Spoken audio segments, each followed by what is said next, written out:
You don't know how glad I am to see you. You did the right thing. Akande was a monster. Her death was much deserved, and long overdue. And you lunatic, you broke into the board's own fortress just to rescue one doddering old man. You are absolutely out of your mind, and I can't begin to thank you enough. I'm all right, thanks to you. Akande wanted my cooperation. I'm quite sure she would have beaten it out of me if you hadn't arrived. You've broken the board's stranglehold on this colony, and you saved my life.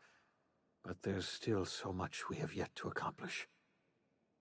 You and I are going to have to work harder than ever to save Halcyon. I'm afraid the situation is far worse than any of us ever anticipated.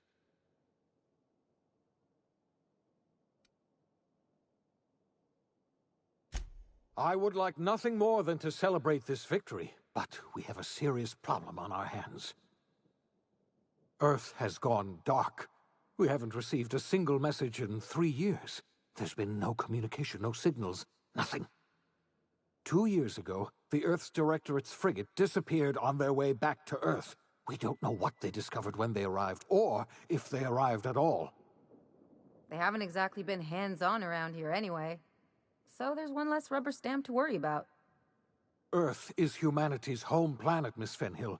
The psychological effects of losing our original home will be devastating. So we've got to make do on our own. Seems to me that'll make us stronger in the end anyhow. You're quite right. We've got no choice but to make do on our own. We're in serious trouble, my friend. Do you know what this means for Halcyon?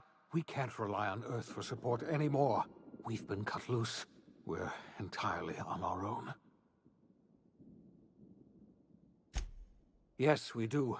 You've done a marvelous thing. You've succeeded where anyone else would have failed, including me. We must begin the revival process immediately, starting with the Hope's brightest minds, and then we're going to fix this damn colony, one problem at a time. We're going to need a leader, and I can't imagine a better person for the job than you. What do you say, old friend? Will you help us? You won't hear a word of disagreement from me. You're the best thing to ever happen to Halcyon. If you want to take it upon yourself to lead this colony, you have my support. We're not a colony any longer, are we? Our last connection to Earth has been severed, and so we have been set free. Our future is uncertain, and no one knows what tomorrow holds. Exciting, isn't it?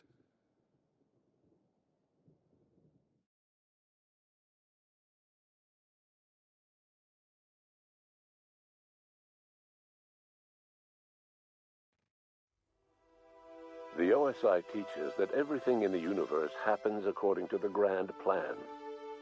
But the stranger that arrived in Halcyon was an unplanned variable. From the moment he landed, the OSI teaches that everything in the universe happens according to the grand plan. But the stranger that arrived in Halcyon was an unplanned variable. From the moment he landed in Emerald Vale, his actions altered the course of history. The events on Tartarus brought about the end of the board's authority. But the board's mistakes would haunt the colony for decades to come. The damage they left behind would require the work of a generation to repair. Dr. Phineas Wells began reviving a handful of the Hope's colonists. Engineers, scientists, technicians, and intellectuals. They were among the brightest minds the Earth had ever sent out into the stars. The Hope scientists and engineers woke up in a colony descending headlong into total collapse. With no way to return to Earth, they had no choice but to band together and devote themselves to the cause of saving Halcyon. The people of Halcyon were nothing if not hardy. In the absence of the board's authority, many of the colony's settlements banded together with a single purpose in mind: survival. Life was especially hard in the years to come. Some towns dissolved by attrition and starvation, but most of them found a way to carry on. In the years to come, Halcyon was forced to reckon with its newfound freedom. The board was gone, and for better or worse, the colony was responsible for its own destiny. Sanjar's civil liberties and worker-centric policies were slow to catch on with the other corporations. But as Halcyon began its long, arduous journey toward recovery, many of Terra 2's smaller townships started adopting MSI's alternative corporate structure, and eventually became entirely self-sufficient. In the coming years, many of these townships managed to eke by, where otherwise they might have starved. The collapse of Edgewater left its workers bereft of any purpose in life. Most of them made their way to Adelaide McDevitt's camp, hoping to ingratiate themselves into her favor. Adelaide accepted only a few to her community. The rest were turned away and likely died of starvation. Nevertheless, Adelaide's camp grew into a well-established town. Adelaide McDevitt refused to cooperate with the ongoing effort to save Halcyon from collapse. A sympathetic deserter stole a copy of her research and delivered it to the Hope's scientists. It is unclear how useful Adelaide's research was. An optimistic estimate suggests her work may have bought Halcyon another few years of survival. Adelaide would never know.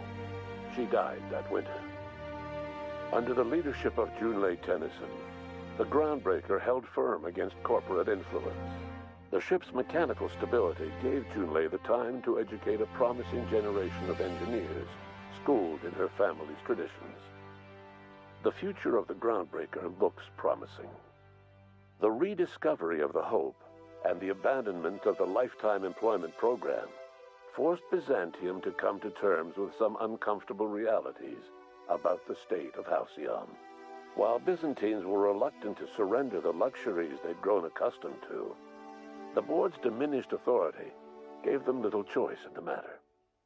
Nearly everyone had to learn to make do with less. Some even had to get jobs. It was a dark time indeed. Ellie savored her adventures on the Unreliable. Once they were done, she returned to life as usual, running missions of dubious legality, shunning respectable work, and living life to the fullest. She meant to reach out to her one-time captain, but she was always bad at keeping in touch. Though Parvati eventually grew comfortable aboard the Unreliable, she never quite came out of her shell. She seemed to prefer the company of Ada to the crew, and she could often be found neck-deep in cables and grease, telling Ada funny stories from her childhood. While the colony fell into chaos, she found an island of relative peace with Ada, and they formed an unusual bond. She decided to remain aboard the Unreliable permanently as its chief and sole engineer. As hard as she tried to drink them away, Nyoka's memories eventually overcame her. Traveling with the crew served as a constant reminder of the family she'd lost, and so she eventually returned to Monarch to get back to what she found most comfortable: the deep end of a bottle and the far end of a trail. Few have seen her since, but travelers often swear they hear her and her machine gun in the night, screaming swears and spitting bullets. The SAM unit that accompanied you spread awareness of the product line's superior sanitation and maintenance capabilities across what was left of the colony. This led to a boost in SAM unit sales. Did you know that SAM units are the longest-lasting, toughest-acting cleaning solution in Halcyon? Minister Clark was released from house arrest, and his contact with you gave him a sense of renewed purpose and vigor.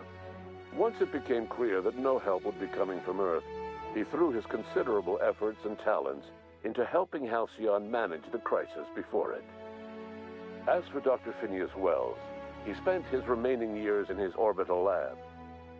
He eventually came to terms with his own past and was able to forgive the mistakes of his younger self by devoting his remaining years to serving the colony. Dr. Wells was able to revive many more scientists and engineers than he first expected. thanks to the additional batch of chemicals you stole from the Ministry. Wells never forgot about the human lives that were lost in acquiring these chemicals. In the end, Dr. Wells was able to save every scientist and engineer aboard the Hope.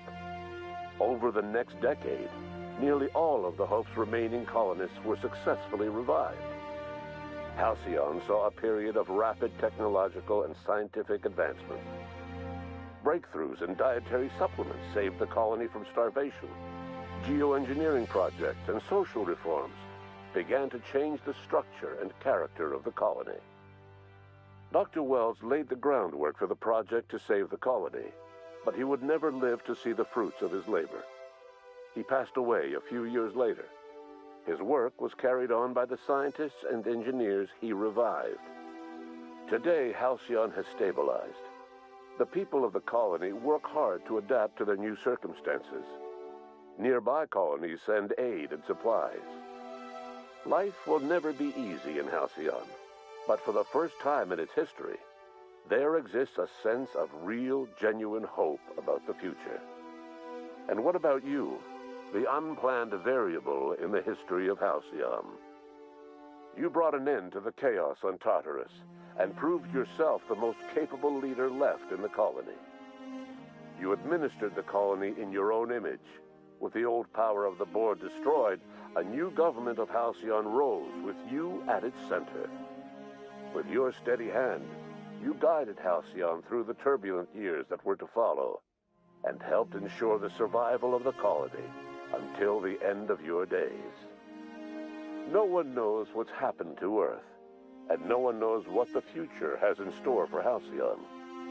All we know for certain is this: the name of the Unreliable and that of its intrepid captain will remain the subject of countless stories for years to come.